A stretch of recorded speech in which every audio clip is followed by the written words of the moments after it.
Regardez comment la Bible a copié les textes anciens. On dit que Moïse est descendu de la montagne avec 10 commandements gravés dans la pierre, donnés par Dieu lui-même.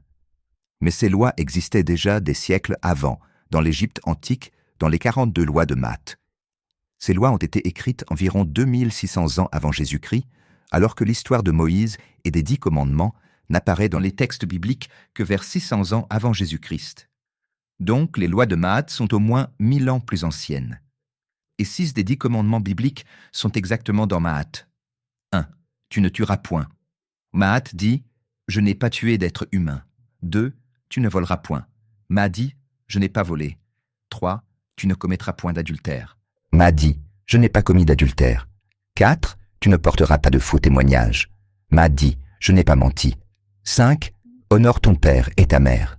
Ma dit « Je n'ai pas fait souffrir mes parents ». 6. Tu ne convoiteras point.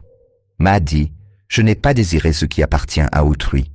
Et tu sais pourquoi c'est écrit à la première personne? Parce que dans la sagesse égyptienne, ce n'est pas Dieu qui te juge, c'est toi-même. Tu déclares ta vérité devant ton cœur, dans un acte d'auto-évaluation. Ce n'est pas une loi imposée, c'est une conscience éveillée. Vous voyez déjà, avec cette approche des anciens Égyptiens, que la forme de ces commandements, c'est un vrai retour vers soi-même, une auto-évaluation honnête, pas un jugement imposé de l'extérieur. Et vous vous rendez compte que chez les chrétiens, on invite déjà la personne à se juger elle-même, à faire ce travail intérieur. Donc non, Moïse n'a rien inventé, Dieu ne lui a jamais parlé. Ces lois étaient là bien avant la Bible, gravées dans les temples, transmises par l'Égypte initiatique. Maintenant, tu vas peut-être me demander, mais où sont passés les 4 autres commandements?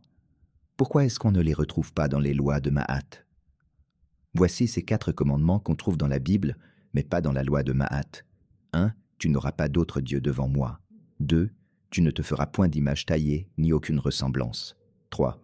Tu ne prendras pas le nom de l'Éternel, ton Dieu, en vain. 4. Souviens-toi du jour du sabbat pour le sanctifier. Maintenant, regarde bien ces 4 autres commandements que l'on ne retrouve pas dans les lois de Maat. Ils ont été ajoutés dans un but précis, couper ta connexion à ta propre source de pouvoir. Si tu as peur de la sorcellerie, sache qu'il n'y a pas plus puissant que ces 4 commandements pour te bloquer complètement. Tu n'auras pas d'autre Dieu devant moi.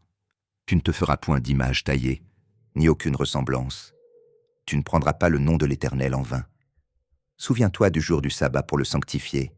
Ces lois imposent un Dieu extérieur, unique, devant lequel tu dois te soumettre et obéir. Elles contrôlent comment tu peux imaginer Dieu, empêchant ta connexion intérieure. Le sabbat, par exemple, te force à vivre selon un rythme imposé, pas selon ton rythme personnel. Ces commandements veulent que tu dépendes de ce pouvoir extérieur, au lieu de chercher ta force en toi. Ils t'obligent à obéir plutôt qu'à prendre ta responsabilité intérieure et ta liberté spirituelle. Quand on dit qu'une personne religieuse a le sens critique d'un enfant de 8 ans, ce n'est pas une insulte. Même face à l'évidence, elle n'arrive pas à réfléchir parce qu'elle est sous l'emprise d'un égrégore. 1% de mes vidéos parlent des religions, car si je devais tout te montrer sur ce qui a été copié et adapté dans ces livres, tu finirais par les jeter en une semaine. Mais ce n'est pas le but de l'enseignement spirituel. L'enseignement spirituel, lui, te pousse à reprendre ton pouvoir, et pour ça, il faut d'abord retrouver ton sens critique. C'est pourquoi dans mes cours, je dis toujours aux éveillés, ne fais rien tant que tu n'as pas compris à 100% avec ton cerveau.